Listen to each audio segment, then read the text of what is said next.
अस्सलामुअलैकुम। वालेकुम सलाम। आपका क्या नाम है? रहीला। मैडम राहिला, आपका भी कोई मसला तो होगा? नहीं, मसला तो नहीं है, सिर्फ मुझे साहब से एक क्वेश्चन है कि करेक्ट। सहाफ़ियों को किस दौर में ज़्यादा मुश्किलात का सामना करना पड़ा? किस दौर में? हर दौर की अपनी मुश्किलात थी। पहले दौर में कम से कम ये पता होता था कि कौन ले गया है।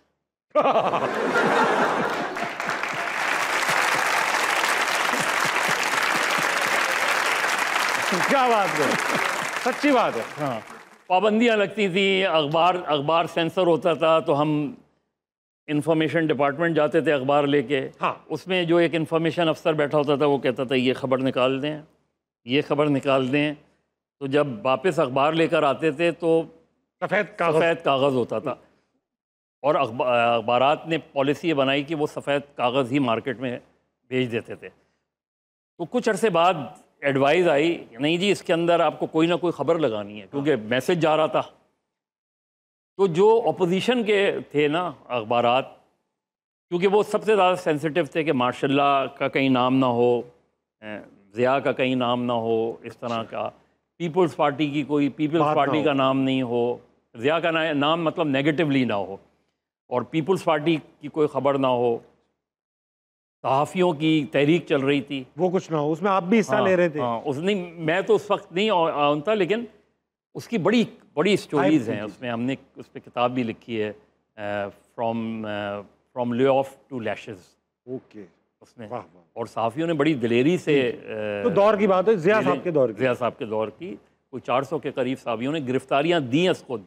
वो जाके गिरफ्तारियाँ दी, फिर जेलों में रहे। जो हमारे लीडर्स थे वो जेल गए, तो उन्होंने कहा कि मुझे, निसार उस्मानी साहब, उन्होंने कहा कि मुझे कैदी का लिबास दो, मुझे कैदी का लिबास दो। तो उन्होंने जेल के कपड़े भी पहने और मुशक्क़त भी की, और जितने भी जर्नलिस्ट गए उसमें जेलों में उन्होंने ऐसा ही वो किया। अस्सलाम वालेकुम। वालेकुम अस्सलाम। क्या नाम है आपका? हमज़ा। सवाल पूछो हमज़ा। सर से क्वेश्चन है कि इमरान खान का आगे पॉलिटिक्स के अंदर क्या फ्यूचर है? फ्यूचर किसी का ख़त्म नहीं होता। बहुत से लोग हमारे यहाँ समझते हैं कि कोई जेल चला गया। जेल जाना तो सियासतदान को कभी भी उससे परेशानी नहीं होनी चाहिए। सही बात, सही बात। जिस तरह हमारे एक दोस्त हैं पीपल्स पार्टी के, मसरूर एहसन, बड़ी जेल काटी है उन्होंने। तो एक वक्त उनकी एक तस्वीर छपी थी, वो अपनी बच्ची को गोद में लिए हुए थे, और वो बच्ची उनकी हथकड़ी से खेल रही थी। तो उस पर कैप्शन लगा था, उस पर कि हथकड़ी शायद उसको अच्छी लगी, वाह, मेरी बच्ची मुझे देखकर हंस पड़ी। क्या